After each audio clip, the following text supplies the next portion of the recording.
देशाला स्वातंत्र्य मिळून 75 वर्षे पूर्ण झाली, तरीही आज आपला देश आणि आपल्या देशातील नागरिक पूर्णपणे पोटभर जेवण करू शकत नाहीत. हीच फार मोठी शोकांतिका आहे. केंद्र शासनाच्या वतीनं गोरगरिबांना रास्त धान्य दुकानातून मोफत धान्य वाटप केले जाते, परंतु त्या ठिकाणी रास्त धान्य दुकानवाले काहीतरी कारण सांगून पैसे लाटतातच.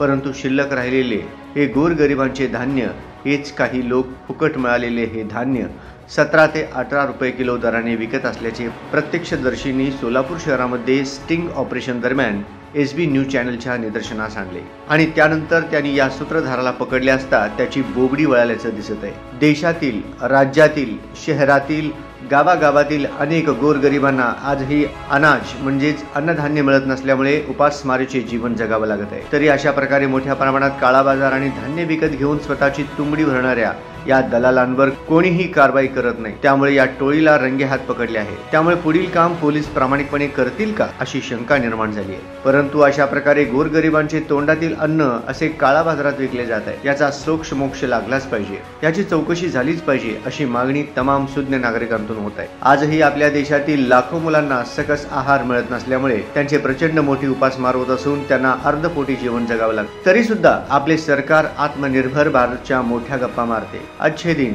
शायनिंग इंडिया हे सर्व काही बोलण्यापुरतंच आहे, कारण आज ही देशातील अनेक गरिबांना 2 वेळचे अन्नही मिळत नाही. नुसत्या मोठ्या जाहिराती आणि गप्पा मारून सर्वसामान्य माणसाच्या जीवनामध्ये कधीच बदल होणार नाही.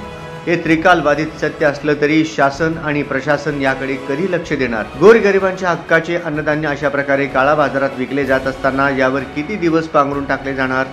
देशात मोठ्या प्रमाणात वाढत असलेला भ्रष्टाचार कधी थांबणार? मोठी लांबलचक भाषणे देऊन भ्रष्टाचार थांबेल का? कायद्याचा धाक दिसेल का? गोरगरिबांना अन्न, वस्त्र आणि निवारा या मूलभूत गरजा शासन कधी देणार? नुसत्याच मोठमोठ्या घोषणा देऊन, जाहीरनामे, वचननामे देऊन मते घेतल्यानंतर सरकार मात्र दिलेले जाहीरनामे दिल्लीत बसल्यावर सोयीस्कर विसरत असल्याचे चित्र आहे. नुसत्याच सोलापूर शहर आणि जिल्ह्यामध्ये लाखो रुपयांचा गहू आणि तांदूळ काळा बाजारात विकला जात असेल, तर महाराष्ट्रात किती कोटीचा विकला जात असेल? आणि हा फार मोठा भ्रष्टाचार शोधून काढणे गरजेचे आहे.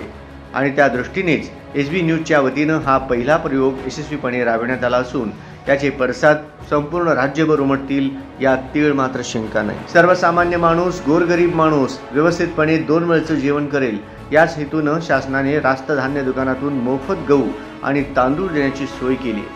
परंतु काही कार्डधारक त्या ठिकाणी पोचल्या अगोदरच तेथील माल गायब केला जातो. हे मोठे रॅकेट असून ही धान्य घेणारी टोळी शहराआड जिल्ह्यातील गरीब वाड्यावर, त्यावर झोपडपट्टीमध्ये राजरोसपणे, खुलेआमपणे ऑटो रिक्षामध्ये मेगाफोन लावून फिरत असल्याचे दिसून आले. स्वस्त आणि मस्त धान्य घेऊन मोठा साठा करून त्यातून लाखो रुपये 2 नंबर बाजारातून कमावणारी ही टोळी SB न्यूज चॅनलच्या माध्यमातून पकडण्यात आली असून त्यांचे संपूर्ण चित्रीकरण करण्यात आले आहे. तरी याकडे पुरवठा अधिकारी लक्ष देतील का? जिल्हाधिकारी याकडे लक्ष देतील का? सोलापूर शहर आणि जिल्ह्यामध्ये रेशनचे धान्य फॅशनच्या दरात स्वस्तात घेणाऱ्या या दलालांचा त्वरित बंदोबस्त करण्याची मागणी नागरिकांनी केली आहे.